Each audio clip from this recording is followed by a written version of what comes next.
हाँ, तो चलो चालू करते हैं। तो आज का टॉपिक अपना क्या होगा? लंग कार्सिनोमा ना। तो ये अपना लंग कार्सिनोमा जो है, अगर इसका बेसिक इंट्रोडक्शन समझना तो क्या होगा, लंग्स जो है बेसिकली उसका कैंसर किससे हो रहा होगा अपने को? सिगरेट के कारण हो रहा होगा, क्योंकि सिगरेट की जो डब्बा होता है, जैसे जो माल बोड़ो का डब्बा अपन लोग देखते हैं, माल बोड़ो का डब्बा या फिर नॉर्मली किसी भी डब्बे में बाहर ये बना रहता है क्या कि smoking is injurious to health. तो वो क्यों है इंजूरियस टू हेल्थ, मतलब क्या करता है वो बेसिकली करता है अपना लंग कैंसर। तो उसी लंग कैंसर का दूसरा नाम क्या होता है? Lung carcinoma. कार्सिनोमा मतलब क्या? Malignant cancer, simple.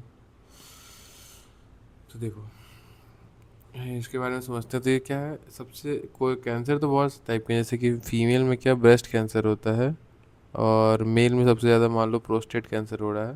पर सबसे ज़्यादा जो डेथ हो रहा है जिस कैंसर के कारण, वो यही है, लंग कार्सिनोमा। क्यों? क्योंकि जो इसमें कार्सिनोजन है, कार्सिनोजन, वो अपने टिश्यू के डायरेक्ट कांटेक्ट में होता है। कार्सिनोजन क्या होगा? स्मोक होगा। और टिश्यू अपना क्या होगा? एल्वेलाई होगा। तो ये एल्वेलाई या फिर ब्रोंकाई ये सब होगा। तो इसलिए डायरेक्ट कांटेक्ट में है, इसलिए वहाँ पे कैंसर होने के चांसेस ज़्यादा होते हैं, सिंपल। तो देखो, most common cause of cancer related death in the world, तो किस एज में होता है? जैसे मान लो 20 साल की उम्र में लोग पीना चालू किए, पर एग्जैक्ट उस टाइम कैंसर नहीं हो जाएगा। धीरे धीरे धीरे धीरे मैनिफेस्ट होकर वो 40 साल की उम्र में, 40 से 70 साल के बीच में ज़्यादातर पाया जाता है, ठीक है ना। और किस जेंडर में पाया जाएगा? सिंपल सी बात है, जो लोग ज़्यादा स्मोकिंग कर रहे हैं, मतलब कौन? Males, simple. तो हम लोग इसके इंट्रोडक्शन समझे कि ये सबसे ज़्यादा डेथ करा रहा है, एक 40 से 70 साल के बीच में हो रहा है, और क्या मेल्स में ज़्यादा होता है एज़ कम्पेयर टू फीमेल्स। तो बेसिकली हम लोग ये जो लंग कार्सिनोमा है ना, इसको, इस वीडियो को दो पार्ट में पढ़ेंगे। एक पार्ट में हम लोग ये वाला पार्ट पढ़ रहे होंगे, ये यहाँ तक ही, मॉलिक्यूलर पैथोजेनेसिस तक, और दूसरे पार्ट में हम लोग ये सब पढ़ रहे होंगे, ठीक है ना। तो देखो, अपन लोग लंग कार्सिनोमा समझे, लंग कार्सिनोमा का मतलब क्या हुआ। अब देखो, इसे क्लासीफाई करते हैं इसको हम लोग। तो क्लासिफिकेशन में देखो, बेसिकली इसको दो पार्ट, दो क्राइटेरिया लिया गया। माइक्रोस्कोप के अंदर कैसा दिख रहा है उस बेसिस पे, और क्लिनिक्स में हम लोग को कैसे केस प्रेजेंट किए जा रहे हैं उस बेसिस पे। तो माइक्रोस्कोप के अंदर जैसे हम लोग को दिख रहा है, उस पर हो जाएगा स्क्वामस सेल एडिनो, छोटा वाला सेल मतलब स्मॉल सेल कार्सिनोमा, बड़ा वाला सेल मतलब लार्ज सेल कार्सिनोमा, सिंपल। तो स्क्वामस वाला सेल स्क्वामस सेल कार्सिनोमा, अगर ग्लैंडुलर टिश्यू है तो एडिनो कार्सिनोमा, और अगर छोटे वाले सेल तो स्मॉल सेल कार्सिनोमा, बड़े वाले सेल तो लार्ज सेल कार्सिनोमा। और दोनों का मिक्सचर है, तो उससे मिक्सचर क्या बनाता है? स्क्वामो एडिनो कार्सिनोमा, सिंपल, ठीक है ना। सिमिलरली क्लिनिकल केस भी वैसे होता है, छोटे वाले सेल का स्मॉल सेल कार्सिनोमा, अब बड़े वाले सेल का क्या हो जाएगा? Non small cell carcinoma. और दोनों को अगर जोड़ दिया जाए तो क्या हो जाएगा? Mixed, simple. तो स्मॉल सेल कार्सिनोमा है ना, तो उसका प्रोपोर्शन भी छोटा ही होगा, मतलब क्या, 20 से 25%, जबकि नॉन स्मॉल सेल कार्सिनोमा का बड़ा होगा। इन्हीं को बस दो पार्ट में बांट दिया गया है, ये स्मॉल सेल कार्सिनोमा और ये सब नॉन स्मॉल सेल कार्सिनोमा हो गया, सिंपल, ठीक है ना। तो स्मॉल सेल कार्सिनोमा ये जो है, ये कितना होता है? 20 से 25% होता है। जबकि जो नॉन स्मॉल सेल कार्सिनोमा है, ये कितना परसेंट होते हैं? 70 से 75%। और बीच का जो बचा है वो रेयर केस है, 5 से 10% का, ठीक है। तो क्लासिफिकेशन हम लोग समझे, कुछ नहीं आता तो बस ये समझ लो कि हिस्टोलॉजी के बेसिस पे और क्लिनिकल के बेसिस पे, हिस्टोलॉजिकल के बेसिस पे 5 और क्लिनिकल बेसिस पे 3, सिंपल। अब अपन लोग देखते हैं क्या, इटियोलॉजी। तो अपन लोग क्या अभी स्टार्टिंग में ही पढ़ के आए, डब्बे पे क्या लिखा रहता है कि smoking is injurious to health, इसके अलावा कुछ लिखा रहता है? तो इसीलिए मतलब ये सबसे मेजर कारण होता है किसका?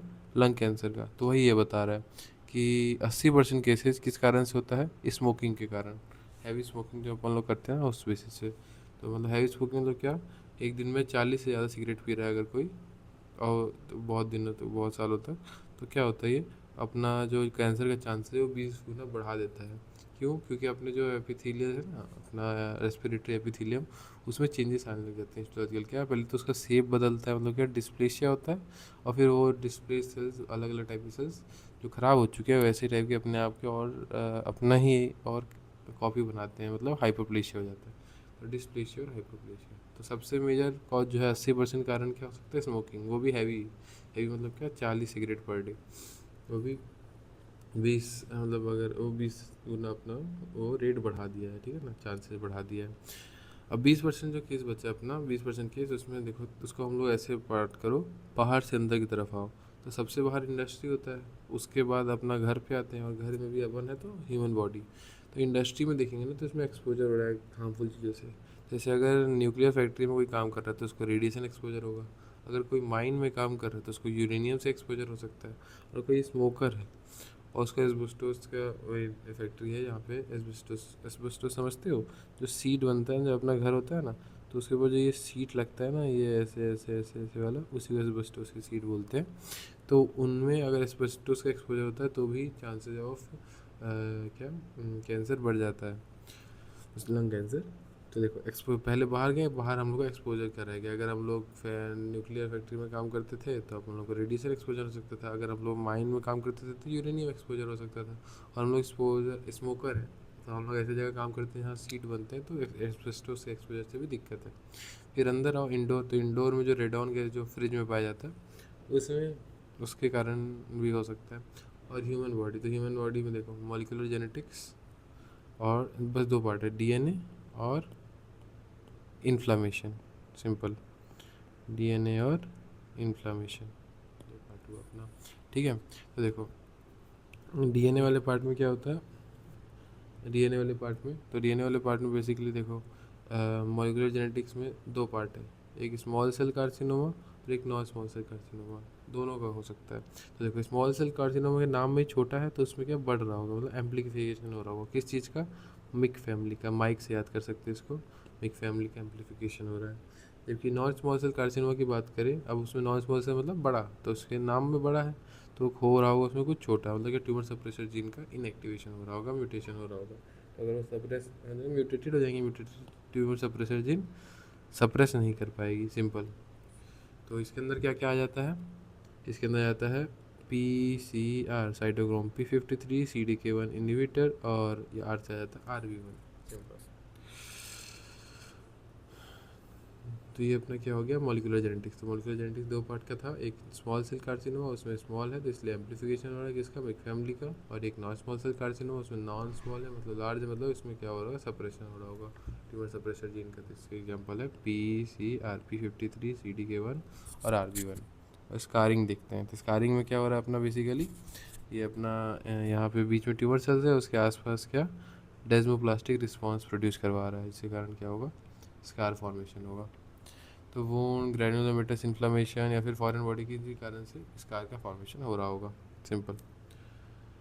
तो यूटिलाइज समझ में आया, 80% केस और 20% केस। 80% मतलब स्मोकिंग, हैवी सिगरेट स्मोकिंग हुआ तो 20 फोल्ड राइज हुआ अपना, डिस्प्लेशिया और हाइपोप्लेशिया हो रहा है। 20% जो केस है उसमें इंडस्ट्री, इंडोर और ह्यूमन बॉडी एक्सपोजर किस चीज़ का, न्यूक्लियर था, रेडिएशन एक्सपोजर, माइनर में यूरेनियम एक्सपोजर, स्मोकर्स में एस्बेस्टोस का एक्सपोजर, इंडोर में रेडॉन गैस, ह्यूमन बॉडी में आ गया मॉलिक्यूलर जेनेटिक्स और स्कारिंग एम्प्लीफिकेशन। ये समझ में आ गया, सिंपल सी बात है। ट्यूमर सेल आसपास के सेल्स को डेस्मोप्लास्टिक रिस्पॉन्स, डेस्मोप्लेसिया समझ में आता है, डेस्मोप्लेसिया एनाप्लेसिया बेसिकली नॉर्मल सेल्स का बदल जाना, उसको डेस्मोप्लेसिया समझ लो, वी के लिए ऊपर ऊपर से। तो अपन लोग क्या क्या पढ़ लिए, इंट्रोडक्शन, क्लासिफिकेशन और इटियोलॉजी। इंट्रोडक्शन हम लोगों ने पढ़ा कि 40 से 70 साल में जेंडर मेल बड़ा और most common cause of death है। क्लासिफिकेशन में अपन लोगों ने दो पार्ट में पढ़ा, हिस्टोलॉजी और क्लिनिकल। हिस्टोलॉजी में 5 वैरायटी पढ़े, 5 में क्या है, एक तो स्क्वामस, एक एडिनो, एक स्मॉल सेल, एक लार्ज सेल, और लास्ट वाला तो मिक्सड है। सिमिलरली क्लिनिकल में भी एक स्मॉल सेल और एक नॉन स्मॉल सेल कार्सिनोमा, और बीच का क्या मिक्सड है, ठीक है। फिर इटियोलॉजी की बात करें तो 80% और 20%।